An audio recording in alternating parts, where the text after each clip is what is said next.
This episode of the Mad Rush podcast. Let's say you're on TikTok, but you don't have enough followers to have a link in the bio, but people really want to see your stuff. They're going to look you up on Instagram right afterwards. And if you don't have the same username, like that lead is lost and you're not going to get the money. But just making sure you have a unified, like strong presence on social media, it's huge.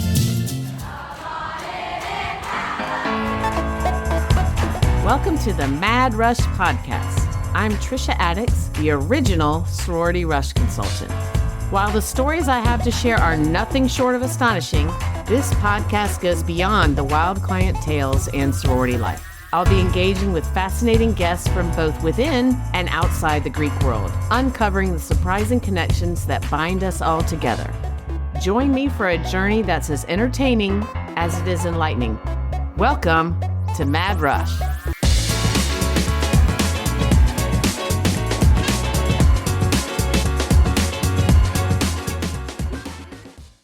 Y'all, I am so excited. My book, The Rush Bible, is available for pre-order from Simon & Schuster. It's coming out next May, but you can order it now, and it's going to be great for anyone who's considering going through Sorority Rush. This is the book for you. You can order it today. The link is in the show notes, and it's also on my Instagram at Rush with Confidence. And I can't wait to get this great information on how to crush Sorority Rush out to all of you. Anyway, thank you for listening, and I appreciate you.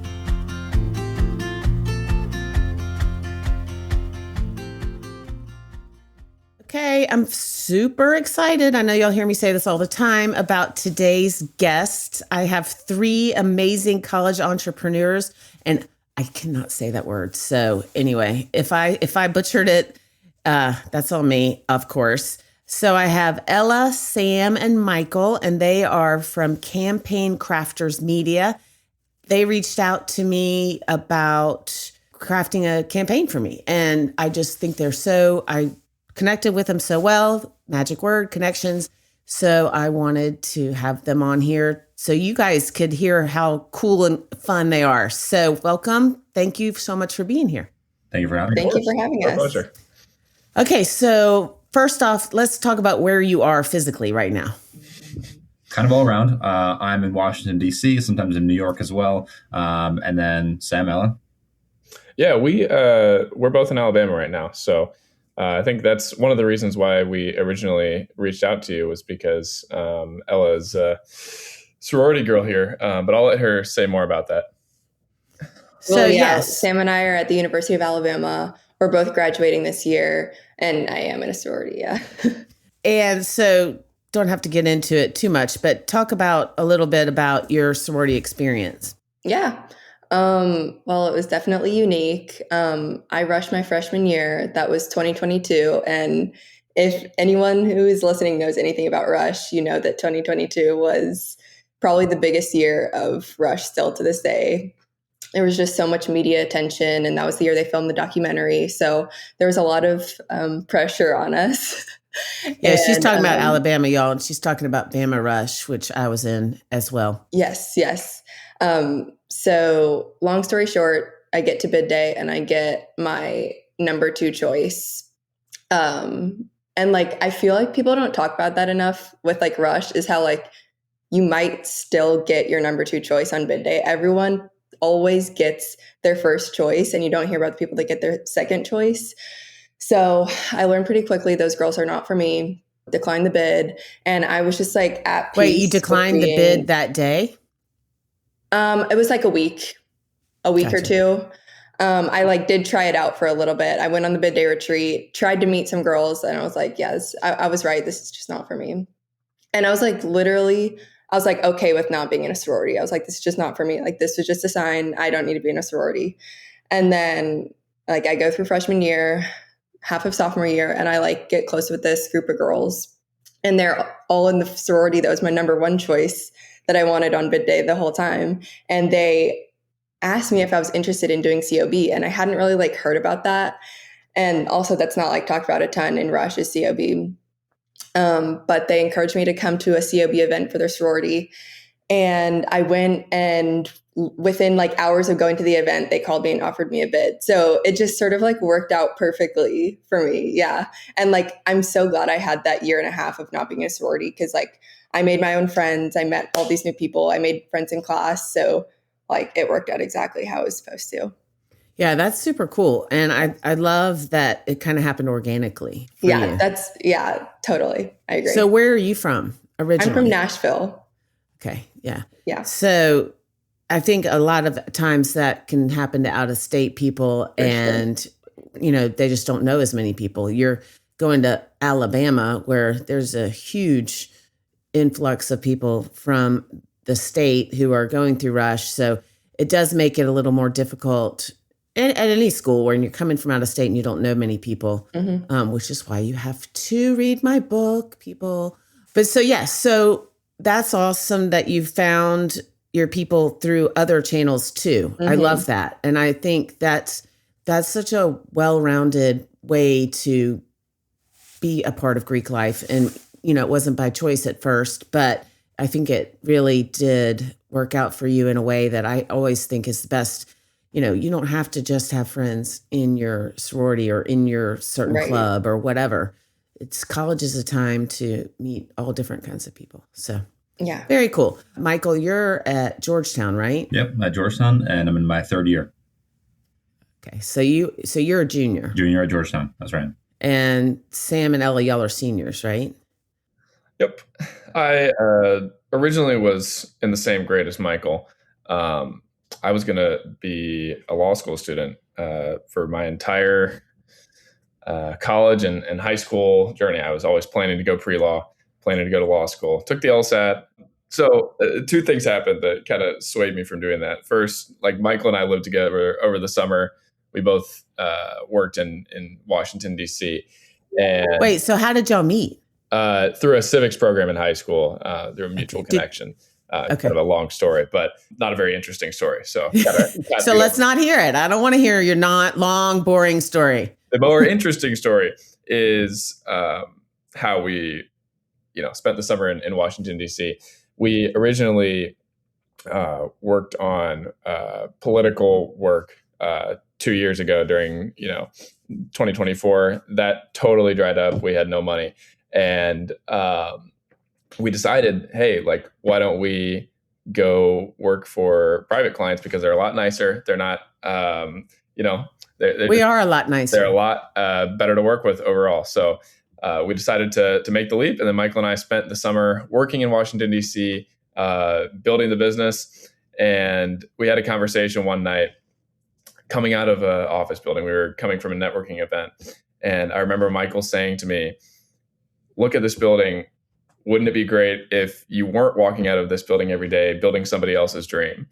And that I really love hit home for me. that. So I was like, wow, like entrepreneurship is probably the way. And then the second thing that happened to me that really swayed me to commit to this and go work for Campaign Crafters and try to build our dream was this semester. I was still very involved in law and law school pathways at school. And I worked for a club on campus, was very involved in a club on campus, and was not the leader of the club on campus, but had a disagreement with some people over a pair of khakis, and me deciding to wear a polo instead of a collared shirt to an event that they had. They didn't like that. I wore a polo versus like a button down. 15 hours a week for the club, put in a lot of time and effort to make sure that it was running smoothly. And they denied me the one thing that would have assured that I got into law school. So I was like, hey, I'm not going to let people be in control of my future. I'm going to, dip and go the entrepreneurship route. So wait, no, we gotta back up there. So because you didn't wear a button down, they denied you something. Yeah. So the story is they sent 2 emails. It was an interview for a position that is pretty highly sought after for law school applications. And pretty much everybody that applied for the position got in, except me. I went to the interview. I wore a very nice gray polo and khakis on a 95-degree day at the University of Alabama. Walked into the room, looked at everybody else there, and didn't really see anything off at the time. Got an email a week later saying, "Hey, you're not getting in." And the stuff that followed, I'm not going to really get into, but it was just a very eye-opening experience about how much people can control your fate if you don't, grab it and do it yourself. So, and it was a personal thing. It wasn't about merit. It was like a personal thing that they had against him. Yeah. So anyway, all to say, we're here to control, our own outcomes. We really like what we do for other people. And it's a very fulfilling experience getting to work for great people and just build their dreams and have control over what we're doing now. So, that's a really good point, and something you said I'm interested in. So, talk to me about the networking event. I know that's a weird tangent to go off on, but I had this conversation with someone the other day, and she asked me if I was going to go to some networking event I was invited to. And that is my idea that's my personal hell. I just don't want to do that.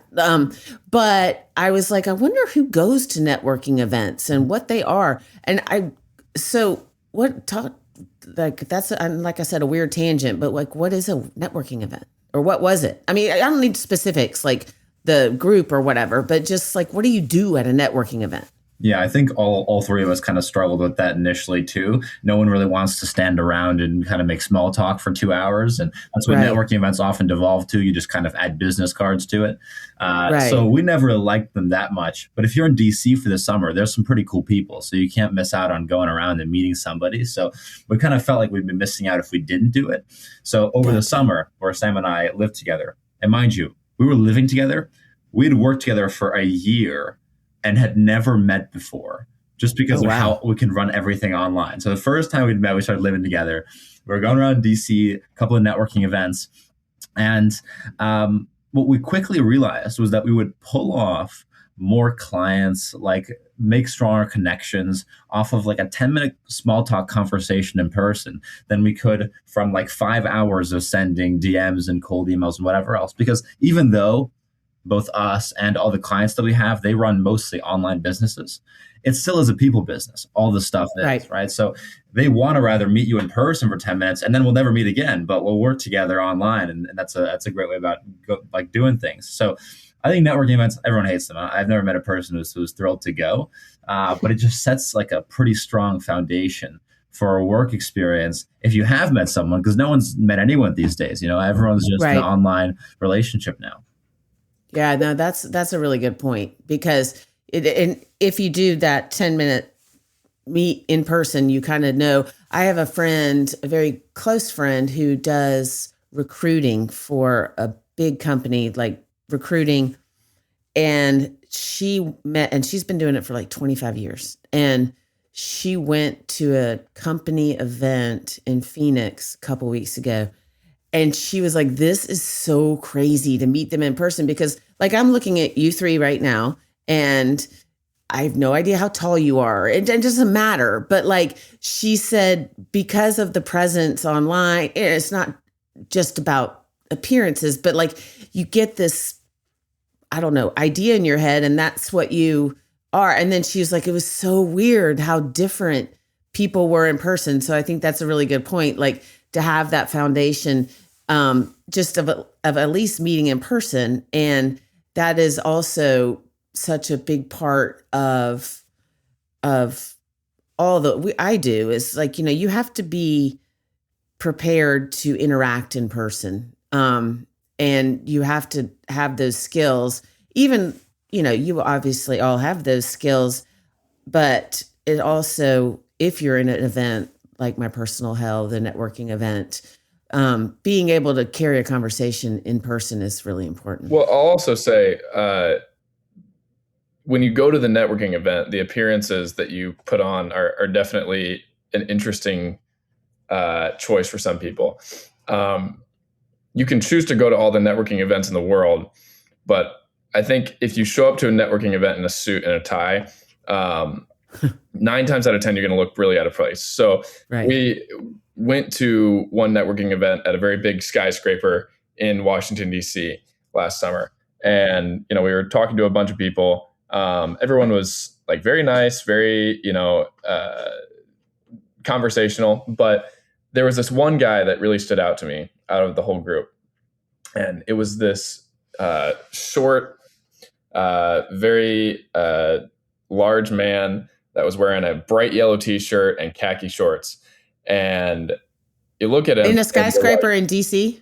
Yeah, we were in DC, and he was in a t-shirt and shorts. And you look at him, and you're like, "Wow, is this guy like at the wrong room? Like, what is going on?" And then we got into a conversation with him, and it turned out he was by far the richest person there. He had a $30 million cybersecurity business and was looking for our help. So we actually had a great conversation with him. But that's a really good point too. And do y'all know that country song? Y'all probably don't.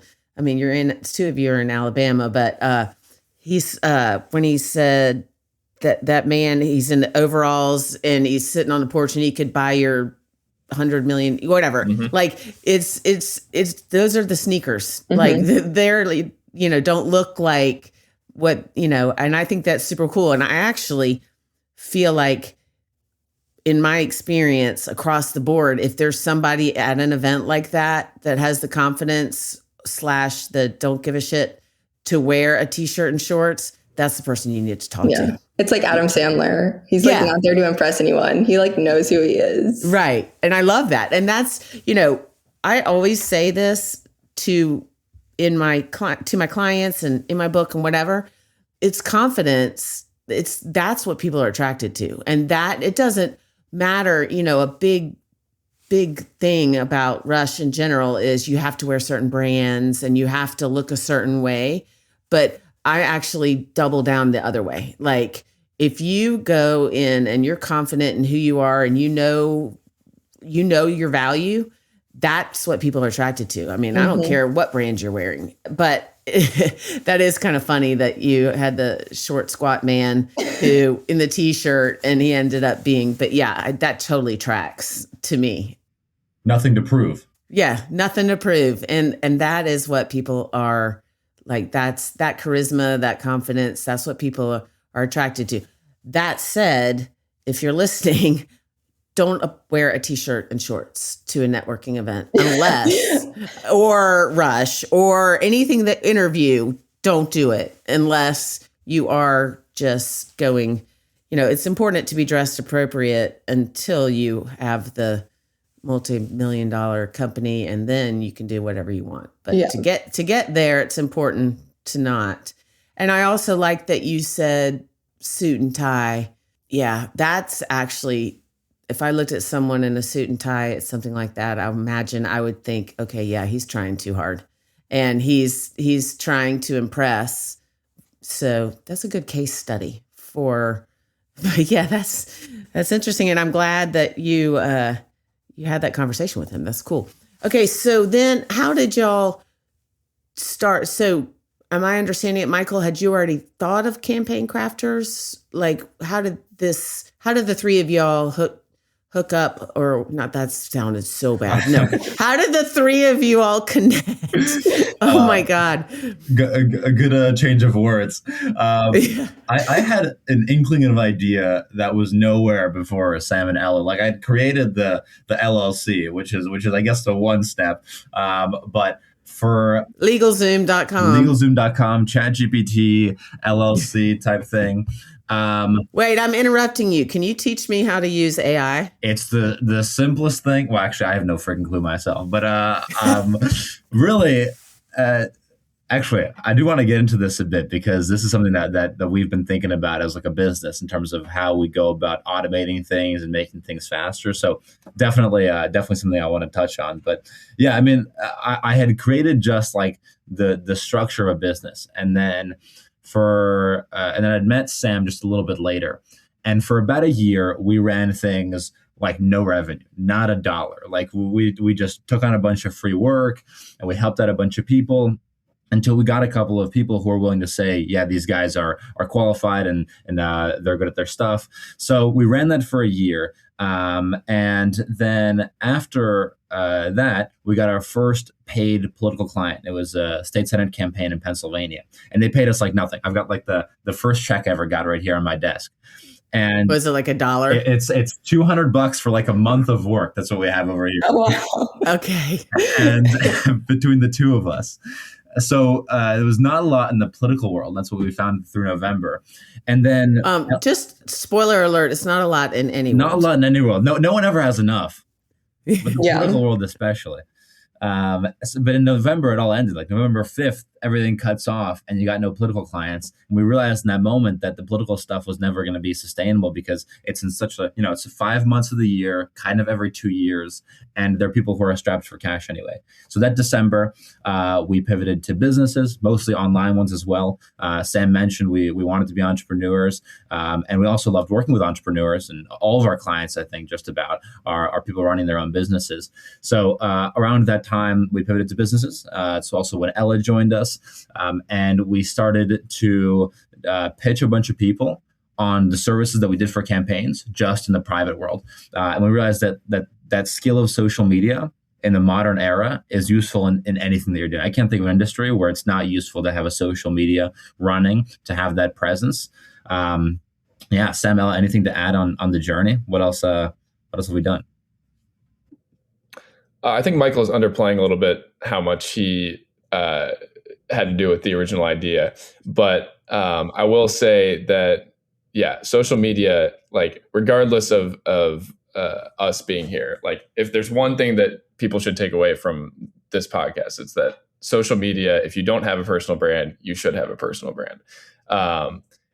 Personal brands are the future. And if you're not online speaking to people and building up an audience, then you're really not insulating yourself. Like you are insulating yourself, right? Insulating from the world, but not protecting yourself. Yeah. But if you're not online speaking to people, it used to be like you want to protect people and you want to not put too many of your opinions out there. Be careful. Like everyone's going to watch what you say and cancel you in 5 years, whatever. But now it's like, 70% of jobs are going to be lost in the next 10 years. We're all looking at a world where personal brands might be the only thing left. So putting yourself out there while there's still not a financial pressure to is really like the best thing that people can do at this point. Yeah. And that's a really good point. I also get pushback from people, moms who are like, we've not let our daughter have Instagram. And I respect the family decision. I'm not out there to judge or whatever. But the reality is, if you don't have a presence on social media, I'm not talking about what you're talking about, but it correlates very closely. How are people going to get to know what you're about? And how are they going?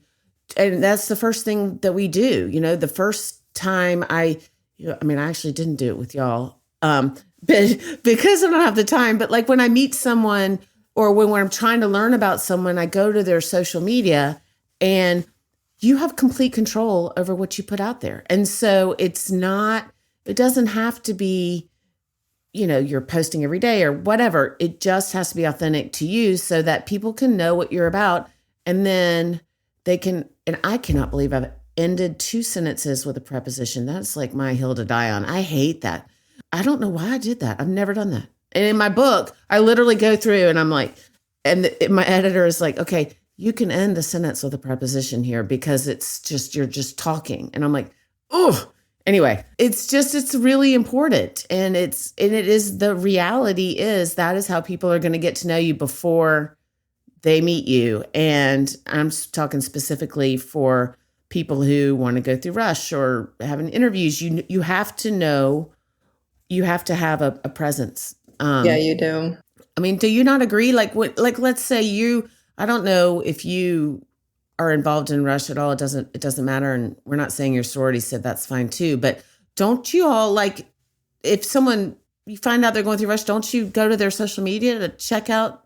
Yeah, I was actually on the recruitment information management team. So I was a basement girl, as they call us. Yeah. And so like literally our job the summer before rush is like looking up girls' Instagrams, looking at like not just like their social media presence, but like their entire like presence in high school. Like, are they doing clubs and sports and like honor societies? Are they in leadership positions? But like one of the first three things we do is look at their Instagram and like we talk about it, you know? Right. So Yeah. So y'all, that bears repeating. Did you hear what she just said? Not you guys, the people listening. Like, there is a reason that and also, I get how moms sometimes or families feel like it's not for them, but if they want to go through Rush, it is for them. And it, again, bears repeating that it's something over which you have complete control. So you can put out there what you want to put out there.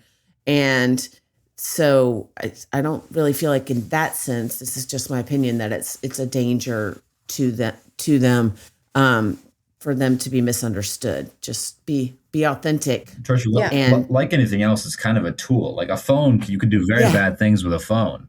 But at the same time, if parents didn't give their kids phones until they were 25, we'd have a lot of problems in the world.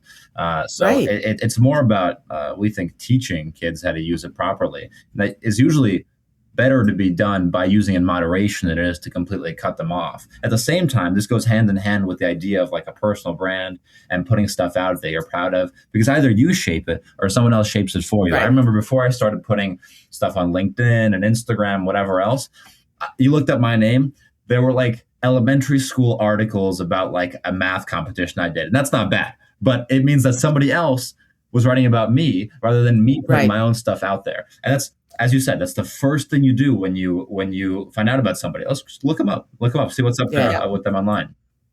Yeah, and that's a very good point. If you don't, elementary school, I was not doing anything math ever, but yeah, you want people to know what you're about now, but that clearly shows you're good at math, so that's good. But I think that's a really important point. Okay, so let's quickly talk about what Campaign Crafters does. And I want to know what your favorite part of what you do, each one of you, of what you do is. So, and I don't want to put you on the spot. So if somebody can start, because I always hate it when I like ask a question and then people are like, oh, shoot, I never thought about it. And it's okay. You don't have to answer. But so you started Campaign Crafters. What do you do? Well, it's pretty simple. We run the social medias and do management for personal brands. So what that means is anyone who is a coach, anyone who is a keynote speaker, anyone who is running something as a small operation online. And what do you mean by small? Small meaning small in people, but you make a lot of money doing the stuff, but small teams, yeah. For sure. We have a very simple process that we implement because, believe it or not, we're not geniuses. Nobody is geniuses online. So I believe it. I'm just kidding. You have to have a system. Well, yeah, of course, you, Trisha. But, I'm just teasing. So there's a very simple system that we implement. First, we research. We do a very deep dive on your niche and the other close competitors that have had a lot of success that are trying to do similar things to what you're trying to achieve online. We look at what they've done. We look at the structures of their posts and we see, hey, does this fit into one of 5 categories that I'm going to talk about in a minute? Then we will put together a content calendar, right? We'll put together an audit for you of all of your strategies. We'll put it into a schedule for you. And we will plan out a month's worth of content based on all of that research that we've done. And that content is going to fall into 5 different categories that we've identified as being really, really high performing online. One of them is a face-to-camera video. So everybody knows the face-to-camera video. The face-to-camera video is when you just set up a phone, you have a really strong hook, you grab people's attention by saying something really outlandish, and then you talk for a minute. The B-roll video is a little bit unique. People don't really know about it, but it's a video that really drives engagement because people will watch it over and over and over again. Basically what it is you'll put a really engaging text on the screen, and then you will put repeating video behind it of you washing dishes or doing some other daily activity that people can just tune out while they read the words. The third thing that we y'all, I should be writing this down. I'm just sitting here listening, and I'm like, wait, this is like actually, I need to write this down. Okay. Yeah. This will be for you later. The third thing, and we don't gatekeep this because it's not like it's revolutionary information. We just put it into practice. But the third thing that you want to do online is those carousel reels, right? You want to put posts into slideshows where people can swipe through. Usually these work best if you have a story going or if you have some kind of a list that people like have to see the end of. Those posts will really take off when people get to the end of the carousel. That tells the platforms that, these people love this. If they're liking it, especially, then it'll push it to a lot more people. The fourth thing that we try to implement. Oh, that's interesting. So wait, there is like an actual thing about that with the platform. For sure. That's interesting. Yeah. So let me get through the other two, and then I'll tell you the underlying philosophy. I'm going to interrupt you even more now. The fourth type of video that we try to implement, again, based on who you are and based on what works for you, but it's called a comparison video. And the idea with that is anyone in sales has two different types of people that they're looking at. They're looking at a person that's successful, that hopefully they've worked with, that they want to model their clients after, and they're looking at somebody who is struggling, who needs their help. What you do in a comparison video is you can even put people side by side in the same screen, but you can do it as a skit. You can do it as any type of form that you want. You'll put the archetype of your ideal person on one side, the archetype of the person you're trying to help on the other side, and you'll list off characteristics that they both have. People will stay to the end because they love getting new information and they love finishing something off. So they'll see 3 characteristics on each side. They'll watch the full video. And that gets into number 5, the skit, right? The skit kind of goes in hand with the comparison. When you have any kind of a story where you have characters in a story, say you're a relationship coach or you're some kind of a coach that deals with people's interactions, right? You want to teach people how to do those interactions without exactly telling them how to do it, right? So a skit is great for that because you have either you in the video or you have the ideal person, again, in the video explaining what to do and exactly how to do it. And it's like people are watching a TV show, so they don't actually register that they're being fed like useful information. They stay around because it's gamified and it's a really effective format. That gets into the underlying reason behind what we do. When you're online, the structure of any social media platform is that when you're scrolling through a page, every single post should be focused on retention. When you don't have retention, if you don't keep people's attention through the first 3 to 5 seconds of a video, or in a carousel, if you don't keep people's attention through the first 2 to 3 slides, that post is cooked. It's not going to go anywhere online. You're probably going to get like 200 views. So if you want to be successful online, the number one thing that you have to do is to focus on how long you're keeping people in the videos. For the comparison video, that's getting people through the list. For the face-to-camera video, that's having a good hook and saying an interesting thing about every 5 seconds to keep people engaged.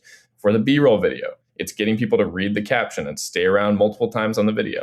For the carousel, it's getting people to stay to the end. For the skit, it's making it really funny and engaging so people stay around and want to see the end. It's a very simple philosophy, but it helps us to narrow it into 5 buckets because, again, we're not geniuses. We just follow what we're seeing online. So if we can repeat it, then we can make it work for people. So that's really cool. And I love how you broke it down. It's a simple thing, but it does seem that while you're not geniuses, clearly, you have figured out the formula. It's like a skill you have to learn. You can't learn social media in a day. Like we're all still every day we learn stuff from our clients' posts. So I think people think they can just take one online class on how to do social media and they think they'll know how to do it. But it's it's so complex and we still don't know everything there is to know about social media. Well, and I imagine it's changing too, right? For sure. Because I recently learned, and if anyone's ever looking at my posts, that hashtags just don't matter. And hashtags used to be a thing. And so, but now I don't even use them. Is that bad? Sure. So that's actually one of the things that's related to the AI that's currently available on those platforms. Before, there was no way that the AI on Instagram or TikTok could scan your video and figure out what you're talking about in an easy way on a mass scale.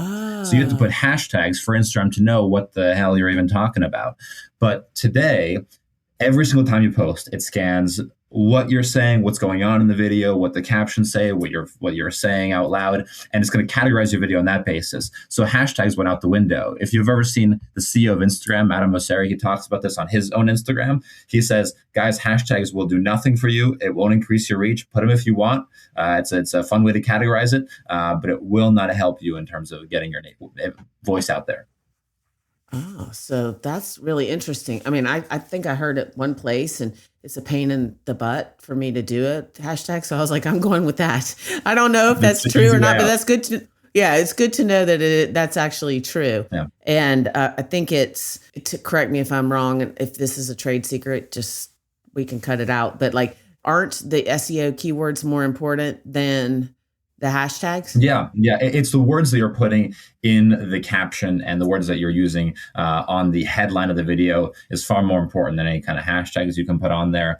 But the most important thing, like past the what exact words you use here and there, it's kind of, as Sam was saying, it's maintaining retention. But the higher level idea of that is that you have to have a story. And that's the general principle of selling anything, general principle of getting any kind of attention, is that you have to have here's how I got here, and here's how I can help you do the same. And if you don't have that kind of personal story, no one's going to slide through the carousels to hear it. No one's going to watch your videos because they don't really know anything about you. So ultimately, I like to say social media is a very selfless endeavor, that you can't make content for yourself.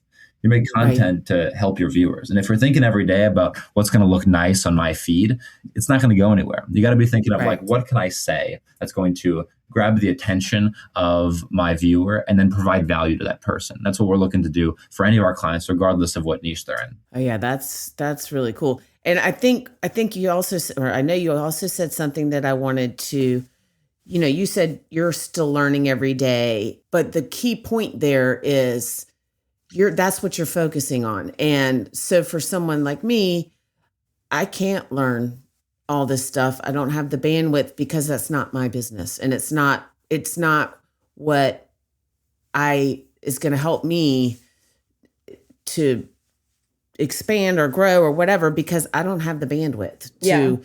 And so, yes, you're experts in it, but the key takeaway for me, or one of the key takeaways, is that that's what you're doing. You're spending your time learning this stuff that I can't do just because.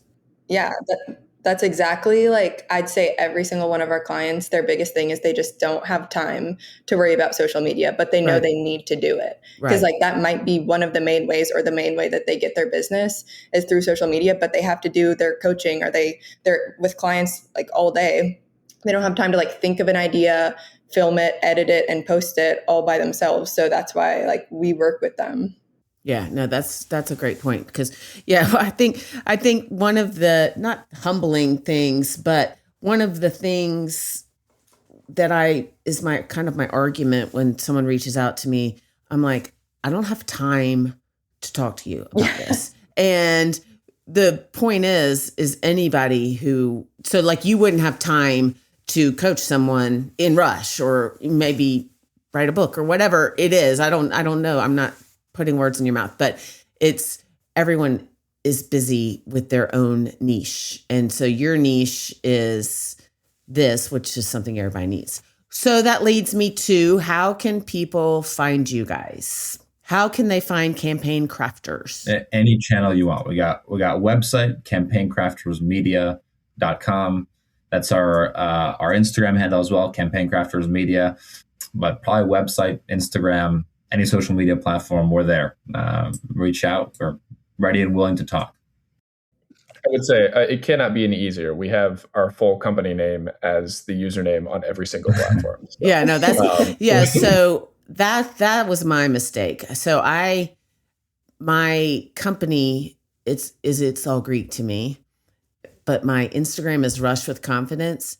And literally one of the people who work with me, like as a mentor, sent out a welcome email to our new client. And she said, welcome to Rush with Confidence. I was like, there's a problem. Like this person who works for the company doesn't know the company name. So yeah, that was smart on your part and not smart on my part, but I am a genius, so it's fine. I was going to say, you'd be surprised how many people we work with have that exact same problem where you make a reflexive decision to name yourself one way because you can't find the username for something on a platform.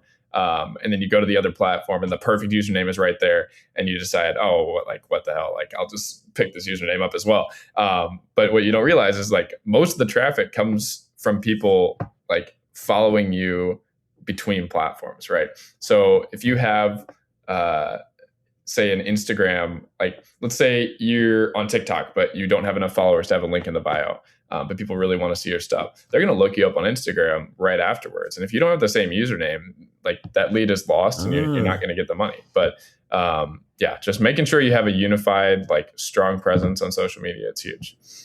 Yeah, this is the story of my life right now. I've got the Rush Bible. I've got It's All Greek to Me. I've got Mad Rush, which you're on right now. I've got Trisha Addicts. I've got Rush with Confidence. It's a lot. So, all right, y'all, these people are great. They can help you. And if you want to save time and have the future of the world on your side, reach out to Campaign Crafters Media. How about that? I got it.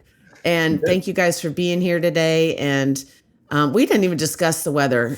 This is the last thing we're talking about. So you're probably freezing, Michael. Oh, yeah. Is it cold in Tuscaloosa too?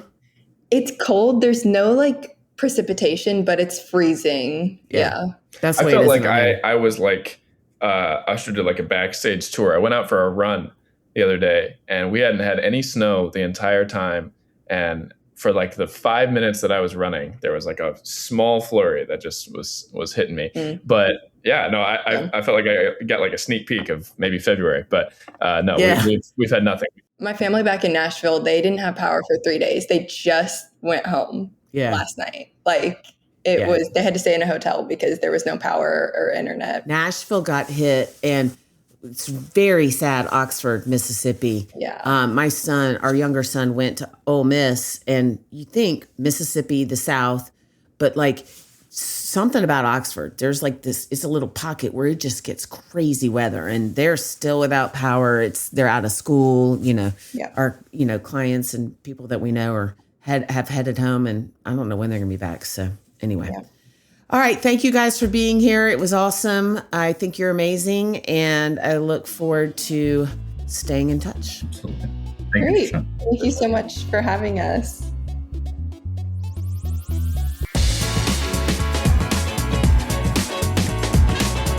Thank you for tuning in to another episode of the Mad Rush Podcast. If you are enjoying this podcast, please consider leaving us a 5-star review.